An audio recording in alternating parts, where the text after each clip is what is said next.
les effets du temps. Prendre conscience que le temps, comme plusieurs personnes semblent le dire, n'existe pas. Le temps sert à composer des époques, sert à composer des siècles, des millénaires, afin que l'être humain se sente bien dans sa composition sur le temps, afin qu'il puisse comprendre la beauté de toute chose, afin qu'il puisse voir que la beauté est humaine, que la beauté transcende la perception que nous avons en réalité des saisons. On prend aussi conscience qu'on a plusieurs temps à ce temps-là. On a plusieurs modes afin de le conjuguer. Souvent, on conjugue les choses au passé. On conjugue les choses au présent. Et des fois, on le compose au futur. Mais dans tout ça, quand on vient à apprendre que signifie le temps, que signifie la perception qu'on a d'une courte période de notre vie. Une vie de l'être humain dure en moyenne, selon les espérances de vie, au-dessus de 85 ans, pour ici en Occident. Mais souvent, on se cherche. On cherche nos bases, on cherche nos assises afin de pouvoir comprendre et prendre conscience de ce que le temps peut nous offrir. C'est pas dur. Il nous offre la vie. Il nous offre l'expérimentation. Il nous offre les actions. Il nous offre la volonté d'agir. Il nous offre bien des choses qui vont au-delà de la perception de l'œil humain. Si on y va au niveau du cœur, on cherche à percevoir ce que le temps veut dire. Au niveau du cœur, nous prenons conscience de la bonté, car le temps n'existe pas. Le temps est malléable. Le temps est ce qui fait prendre, ce qui sert à l'ego, en gros. Le temps nous montre l'heure du lever, nous montre lorsqu'il faut qu'on mange, lorsqu'il faut se coucher. Le temps sert à compartimenter nos journées, compartimenter nos vies. À chaque année, on vieillit d'une année. Mais est-ce que l'âge physique a une telle importance au niveau de l'âge de l'âme ou de l'âge du cœur? C'est pour ça qu'on dit souvent qu'il faut trouver l'enfant en soi. Trouver l'enfant en soi nous amène invariablement à trouver ce qui est le plus naïf, ce qui est le plus merveilleux, afin qu'on se contente, qu'on s'émerveille devant les choses, les petites choses de la vie. Qu'on s'émerveille des fois devant n'importe quoi. On peut s'émerveiller devant une belle rose. On peut s'émerveiller devant une belle rose ici, afin de pouvoir prendre conscience que le temps agit à sa façon, tout dépendamment de la façon qu'on le perçoit. On perçoit le temps, des fois, comme étant quelqu'un qui nous veut du mal, qui travaille sur nous, de par les rides qu'on voit, de par la perception qu'on en a. Mais le temps, si on prend vraiment conscience de ce que le temps nous apporte, si on conjugue nos choses au passé simple, on ne prend pas conscience qu'est-ce qu'on a vécu. On ne prend pas conscience du fait que nous avons vécu avant. Nous n'apprenons pas de nos erreurs. On n'apprend pas de nos embûches. On n'apprend pas que la beauté de la vie est ici et maintenant, de par la prise de conscience que notre passé nous sert d'outil d'émerveillement aujourd'hui. Mais si on y va sur un passé qui est composé, un passé qui est composé au niveau de nos efforts, de nos actions et de la volonté de changement, le passé nous sert afin justement de composer de nouvelles perceptions, de composer de nouveaux efforts, de nouveaux rêves que par le passé on a vécu dans le regret, dans le remords de ne pas avoir fait telle ou telle autre chose. Mais ici, maintenant, ce qu'on a vécu du passé nous apporte vers un nouveau présent. Le passé composé nous compose justement de par nos actions, par nos prises de conscience qu'on a vues à la dernière émission, de par ce qu'on voit, de par ce qu'on vit, qu'on a vécu, on est unique. De par ce qu'on a vécu dans le temps, on est unique. Pas parce que, mettons, vous avez un frère jumeau que vous avez vécu les mêmes choses, les mêmes émotions, les mêmes péripéties, les mêmes aventures. Chaque être sur Terre est unique. Chaque personne sur Terre compose avec son passé. Il compose des remords à quelques reprises, des regrets. Mais chaque être humain peut s'en servir, soit pour l'ignorer ou apprendre. Le passé, c'est l'expérimentation, c'est l'apprentissage. On apprend de notre passé. Le passé nous sert de bagage. Un bagage, des fois, qu'on apprend à la dure, qu'on apprend de façon ardue. Mais la vie nous met des embûches sur notre chemin pour qu'on apprenne à vivre, qu'on apprenne à s'épanouir. Il n'y a personne sur cette terre qui peut dire qu'il n'a jamais vécu, qu'il n'a jamais commis d'erreur, qu'il n'a jamais vécu des moments difficiles. Mais de par le passé qu'on a vécu, on finit toujours par voir une certaine lueur, qu'on appelle plutôt un éclair de génie. Mais de par tous les intervenants qui se sont glissés sur votre chemin, de par la synchronicité des faits, votre passé fait de vous de ce qu'est-ce que vous êtes aujourd'hui et maintenant. Votre passé est votre école. Les enfants passent des années et des années sur les bancs d'école pour se rendre compte plus tard que l'apprentissage qu'ils ont eu, la plus belle des apprentissages qu'ils ont eu, ils l'ont eu dans la vie courante. L'expérimentation de la vie, afin qu'on puisse l'apprendre, afin qu'on puisse partager, afin qu'on puisse amener la perception du temps sur un autre niveau. Le temps, comme je disais tantôt précédemment, ça n'existe pas. Mais on peut créer des moments. On peut créer des périodes afin de s'épanouir. On peut apprendre que la bonté rend le temps variable, rend le temps plus malléable.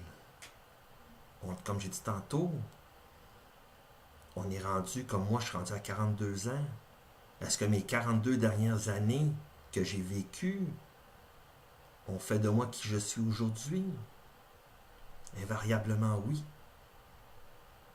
Car j'ai vécu certaines difficultés, j'ai vécu certaines embûches, j'ai vécu de grands amours plutôt. J'ai des enfants.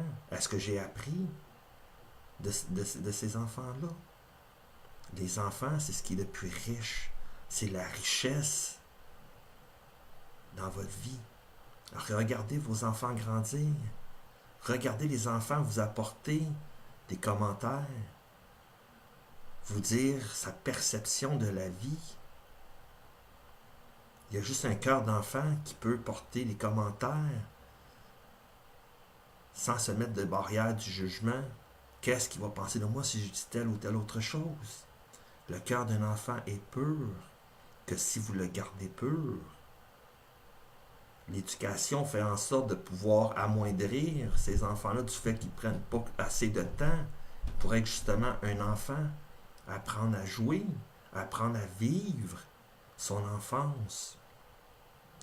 Ces 42 dernières années m'ont apporté mon lot de difficultés, comme j'ai dit dans ma première émission d'introduction, des difficultés, que ça soit de l'intimidation, que ça soit des dépressions. Mais au-delà de ça, ce passé-là me sert aujourd'hui à dire, je suis qui je suis. Est-ce que je suis fier de mon passé? On a toutes et tous commis des erreurs. Mais ici et maintenant, je peux dire que mon passé m'a amené ici au présent afin que je puisse prendre conscience que je suis unique, que je suis qui je suis. Je peux regretter certaines choses dans mon passé, mais il faut que je me pardonne. Il faut apprendre à se pardonner les énergies négatives qu'on a véhiculées dans un passé. Apprendre à se pardonner, apprendre à s'aimer pour qui on est devenu aujourd'hui. Non pas pour ressasser le passé, pour se taper toujours continuellement sur la tête, comme étant un bourreau, être le juge et être la victime. On porte 3 chapeaux à la fois. Arrêtons. Portons un seul et unique chapeau. Être un être d'amour. Apprendre à vivre le moment présent. Dans ce moment présent-là, il y a juste un présent qui existe. Il n'y a pas plusieurs présents. Il y a un seul et unique présent. Arrêtons de tergiverser. Arrêtons de penser à quoi faire dans ce fameux présent-là. Dès que vous pensez à faire possiblement quelque chose, ça devient du passé. Ça devient quelque chose que vous avez perdu. Rien ne se perd, tout se crée en même temps. Mais il faut apprendre à vivre selon la volonté, selon nos croyances, selon nos valeurs, selon nos croyances justement qui nous bâtit, qui bâtit notre sanctuaire. De par ce présent-là, on amène des rêves, on amène des suggestions, on amène des rencontres, de par la synchronicité, de par le fait que la vie est co-créatrice avec nous, de par ces perceptions-là qu'on a de la vie, on cherche souvent à améliorer notre passé, on cherche souvent à nous améliorer, à nous rendre perfectibles. Est-ce que nous devons améliorer notre passé afin d'être heureux ici et maintenant, ou nous devons travailler ici et maintenant à être supérieur à soi-même de jour en jour? Le présent est quelque chose de très, très volatile. Le présent nous amène sur des chemins. On a plusieurs choix dans la vie. J'aime dire, c'est mon opinion qui m'est propre, de dire dans la vie, oui, on a un destin.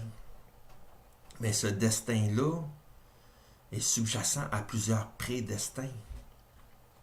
Les choix que vous allez faire aujourd'hui vont vous conduire sur un chemin, vont vous amener à prendre conscience des différentes avenues que vous avez, ou des différents choix, appelez-le comme vous voulez. Ces choix-là vont vous amener sur des chemins, des fois que vous allez vous rendre compte, rendu au bout, que c'est un cul-de-sac. Est-ce que c'est un échec pour autant? Est-ce que le fait de choisir un nouveau chemin ici et maintenant représente une perte de temps? Est-ce que le fait de choisir de revenir sur ses pas afin de pouvoir bien comprendre les indices de la vie est un recul en soi? Prendre conscience que nous sommes uniques et que toute expérimentation et que tous les gestes que nous faisons fait partie de la grande école de la vie. Prendre du recul, c'est quelque chose de positif. On prend du recul afin d'avoir une meilleure vue d'ensemble, des possibilités des nouveaux choix qu'on peut prendre. Mais au-delà de tout ça, quand on arrive dans un cul-de-sac, sur le chemin qui nous a amené à ce cul-de-sac-là, on peut prendre conscience, on peut voir qu'ici et maintenant, on a appris des choses de par les embûches, de par les prises de conscience, de par les personnes que nous avons rencontrées sur notre chemin. Peut-être que ces personnes-là, vous les rencontrerez peut-être plus jamais, ou peut-être ces personnes-là vont revenir avec vous au point initial afin de pouvoir faire un nouveau choix, afin de pouvoir comprendre que l'avenue qui fait partie du second choix ou du troisième choix, ou peu importe le nombre de choix que vous allez prendre dans votre vie, fait toujours partie intégrante de votre destin. Parce que c'est pas parce que dès que vous prenez un choix qui va vous emmener directement à votre but final. Comme j'ai toujours dit, ici et maintenant, on a une mission qui est commune. Partager l'amour, partager la grâce d'être qui on est. Et la deuxième mission qui vous est unique à vous de la trouver. Ça peut être d'être communicateur, ça peut être quelqu'un qui va faire de la peinture, quelqu'un qui va faire de la gravure, de la sculpture. Mais ici et maintenant, les choix que vous prenez dans le présent auront une incidence sur le chemin que vous allez entreprendre afin de pouvoir progresser, évoluer vers votre but ultime, qui est l'accomplissement de votre mission. Au-delà de tout ça, vous allez prendre conscience que la vie est souvent difficile. Si vous prenez la comparaison d'une rose, la tige, c'est la vie. Quand vous progressez le long de votre tige, vous rencontrez des épines. Certaines épines sont moins dures. Certaines épines sont plus difficiles, sont plus coriaces. Les épines représentent les épreuves, les obstacles de la vie. Mais lorsque vous montez jusqu'au sommet de votre propre vie, au présent, à chaque jour que vous voulez vous surpasser, vous prenez conscience que la fleur, à chaque pétale que vous allez voir, c'est une nouvelle valeur que vous intégrez. C'est de nouvelles croyances que vous intégrez. Peu importe le temps que ça faudra, vous allez pouvoir progresser à chaque fois que vous allez prendre la volonté d'agir et des actions concrètes. Ici et maintenant, le seul temps qui existe, auquel temps que vous avez le pouvoir d'agir, c'est au présent.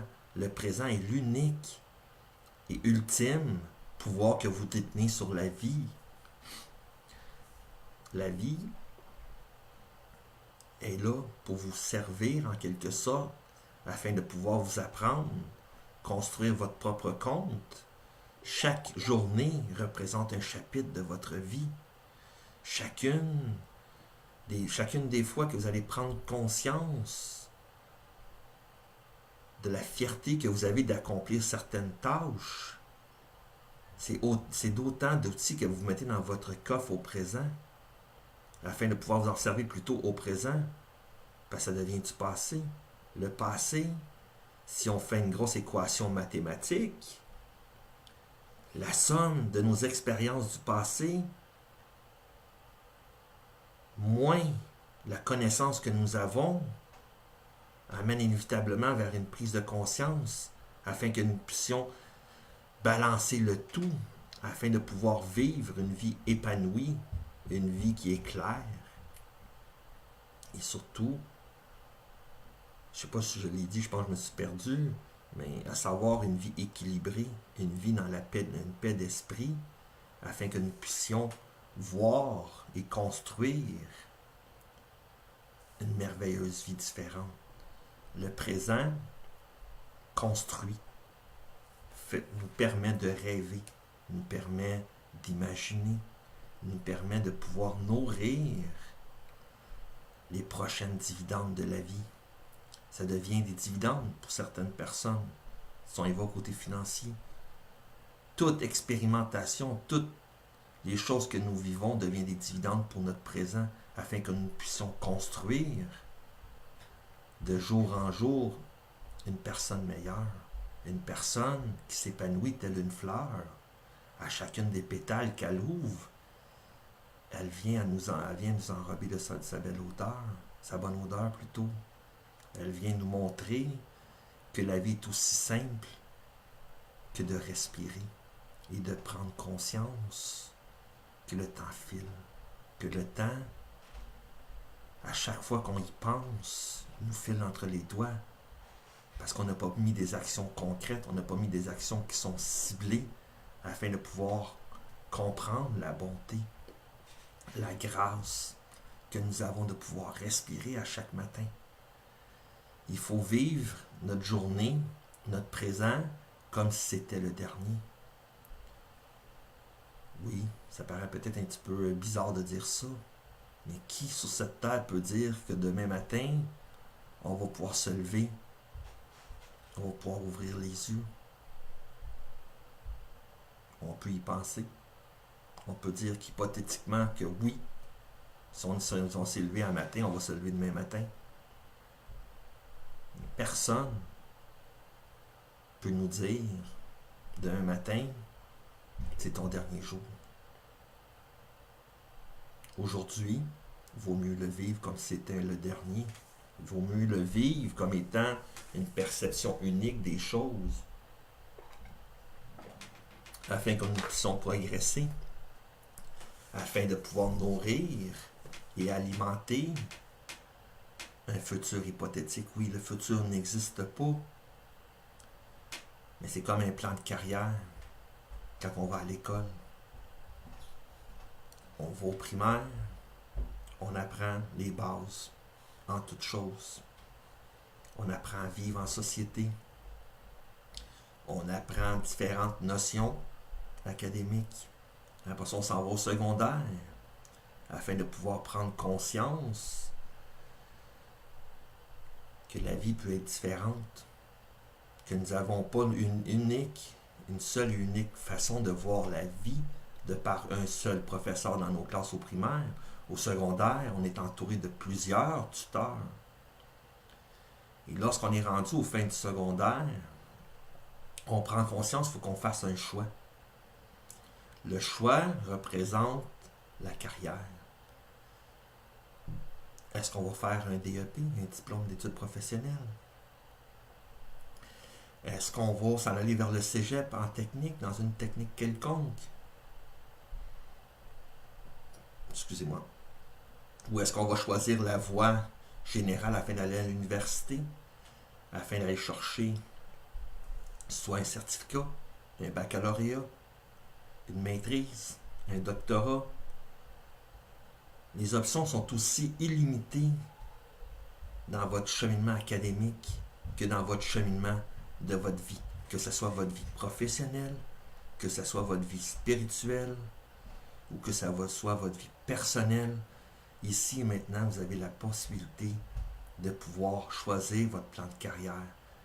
Que ce soit votre plan de carrière personnel, parce que la vie est comme un travail en soi.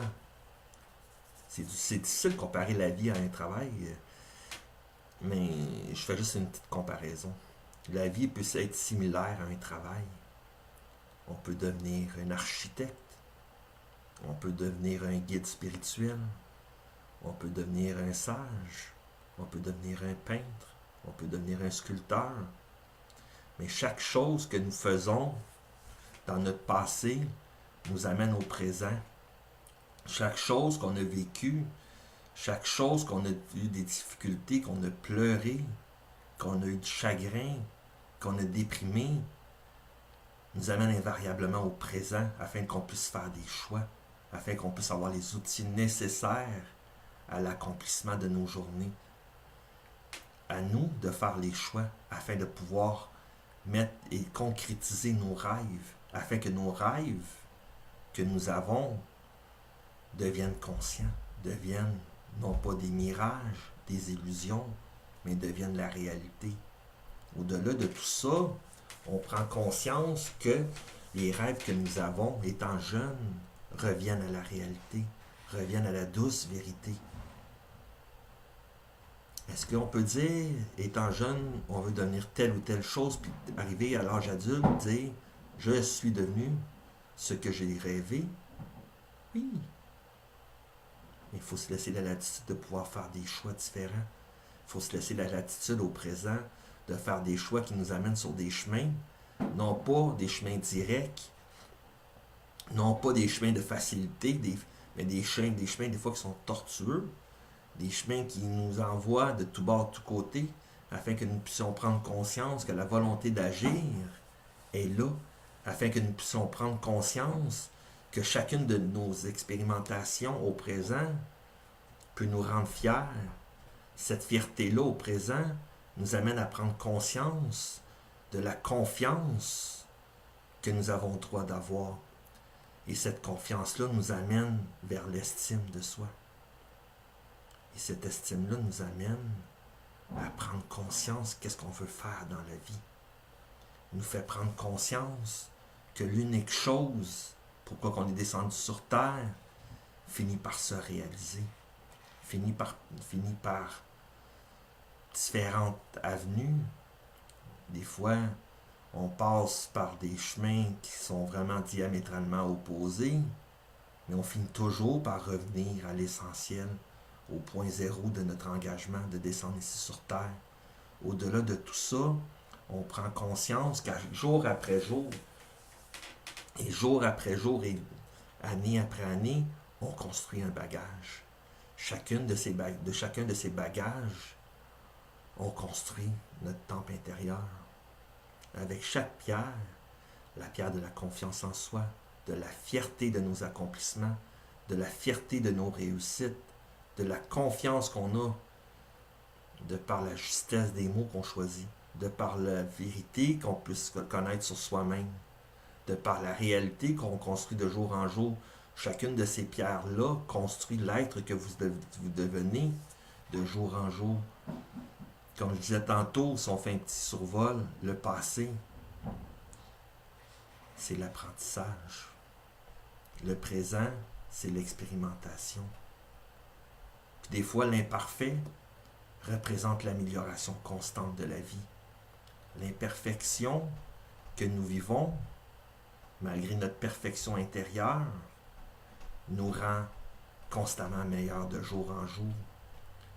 Une citation que j'aime beaucoup bien, que j'ai lue dernièrement, c'est « Ne cherchez pas à être supérieur à quelqu'un d'autre, mais soyez supérieur à vous-même. » Au-delà de tous ces mots, c'est que nous devons nous rendre meilleurs de jour en jour. De par la force qu'on a, de par la volonté d'agir au présent, nous allons trouver l'essentiel de tout le bagage qu'on a besoin afin de pouvoir construire, nourrir et alimenter un lendemain hypothétique, oui. Mais demain matin, ce que vous allez vivre est une autre journée. Ici, vous vivez en prenant conscience des efforts que vous faites, mais ce que vous avez fait, vous n'aurez pas à le refaire demain matin, car vous aurez appris, car vous allez pouvoir progresser dans la vie afin d'évoluer. Au-delà de tout ça, la vie est difficile pour certains. La vie est facile pour d'autres. Mais prenez conscience que vous avez votre propre route dans la vie, que vous êtes unique, que la route de votre voisin ne vous appartient pas. Arrêtez de regarder ce que les voisins font. Arrêtez de regarder ce que les gourous font. Arrêtez de regarder à gauche et à droite. Votre chemin vous appartient de par l'expérimentation que vous avez faite de votre vie, de par les choix que vous faites. Votre chemin va être unique. Votre chemin vous appartient. Personne d'autre peut juger parce que personne d'autre a porté vos souliers. Personne d'autre connaît votre histoire mieux que vous-même. Ne remettez pas à personne la clé de votre présent, mais gardez-la précieusement au niveau du cœur. Car l'amour que vous allez avoir envers vous, envers vos actions, envers tout ce qui confirme qui vous êtes, fera de vous quelqu'un ultimement fier d'elle. Apprendre à s'aimer, apprendre à vivre avec qui on est au présent, c'est le plus beau cadeau que vous n'avez pas pu vous faire. Fait que sur ce, je vous souhaite une très belle soirée et au plaisir de pouvoir vous reparler. Si vous avez des questions, vous avez des commentaires, n'hésitez pas. Ça me ferait un immense plaisir de pouvoir y répondre. Sur ce, bonne soirée.